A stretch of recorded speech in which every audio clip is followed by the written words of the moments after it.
O transtorno do espectro autista, mais conhecido como autismo, é diagnosticado quando há uma dificuldade no neurodesenvolvimento infantil que reflete na interação social, na comunicação, nos comportamentos. Hoje são 70 milhões de casos de autistas no mundo.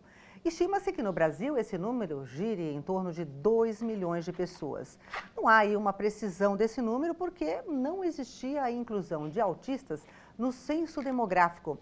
Mas isso mudou a partir do último dia 18, quando o presidente do Brasil sancionou uma lei que obriga a inclusão nos censos demográficos de informações específicas sobre o autismo. E para comentar essa nova determinação legal, nós convidamos para vir aqui até o Jornal da Câmara a psicopedagoga Michele Freitas, nossa convidada de hoje, ela que é diretora do Instituto de Educação e Análise de Comportamento, referência em capacitação de profissionais e pais de crianças e adolescentes com atraso no desenvolvimento como o autismo.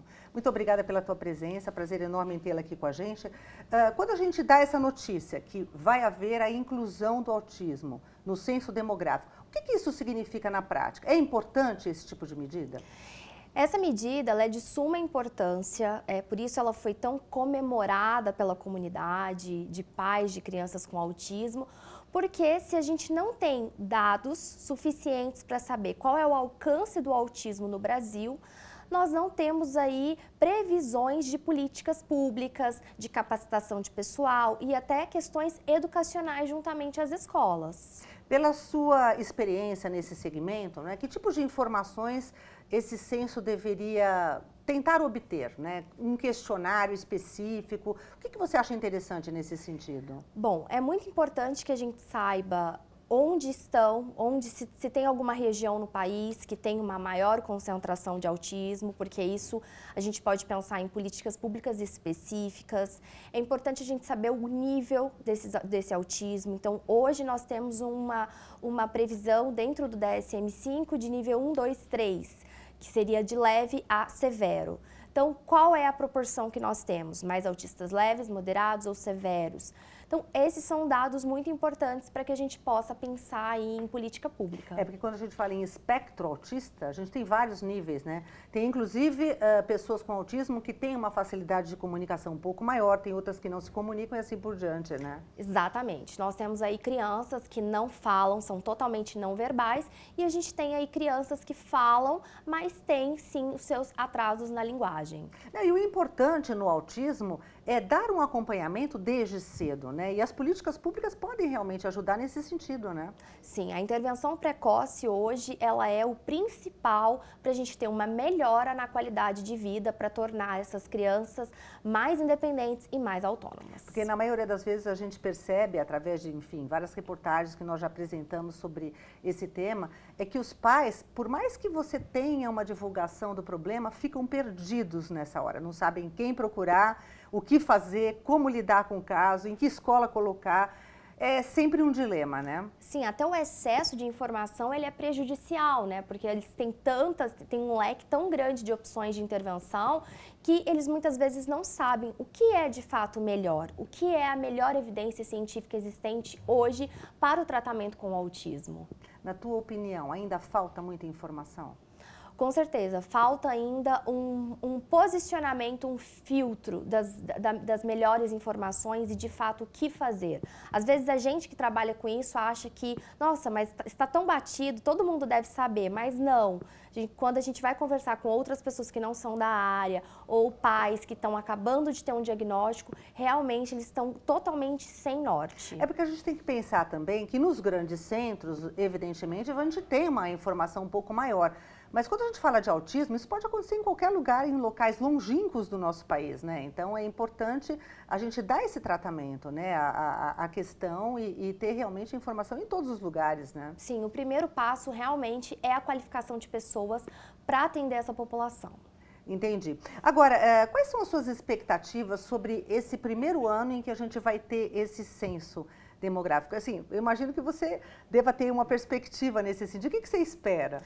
Então, a gente tem até um pouco de receio de pensar como essa pesquisa vai ser feita.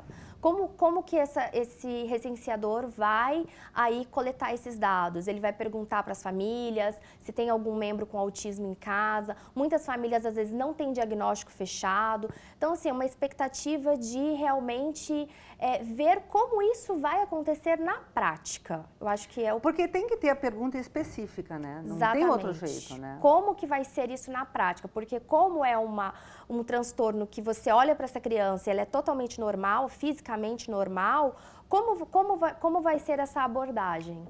E também tem a questão de que as famílias que são entrevistadas, muitas delas ainda não lidam bem com a situação e podem ter algum tipo de receio de falar, porque acha que existe preconceito e assim por diante, né? Exatamente. Por mais que a gente fale tanto ainda no autismo, nós ainda temos um número grande de famílias que prefere, o argumento deles é: eu prefiro preservar o meu filho, eu não quero que as pessoas olhem para ele com um olhar diferente. Então elas preferem não falar, às vezes até não fazer uso dos seus próprios direitos. Mas eu acredito que essa questão do censo demográfico, de incluir o autismo, é uma espécie também de inclusão, não é, Michele? Com toda certeza, é uma inclusão porque é o momento que se para olhar para essa população, dizer, olha, ela existe, ela demanda cuidados, ela existe numa proporção grande. Então, hoje nos Estados Unidos, dados do CDC trazem que 1 a cada 59 crianças tem autismo. Então, é um número maior que a síndrome de Down, que outros transtornos.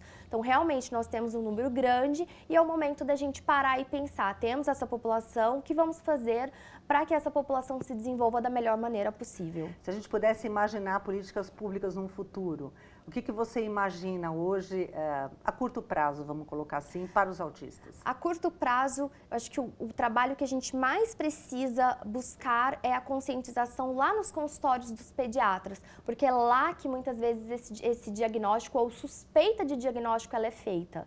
Então, a gente começa desde a capacitação lá na faculdade de medicina, vamos para os consultórios dos pediatras, para dali a gente poder desenvolver uma rede de serviços capacitada a atender essa população. O importante é lembrar, né, que é um trabalho árduo, né? Quer dizer, a gente tem que começar aos poucos, mas precisa começar em algum momento, né? É preciso. E aí essa inclusão agora do autismo no censo, digamos que seria um caminho já a ser trilhado. Com certeza, é um primeiro passo.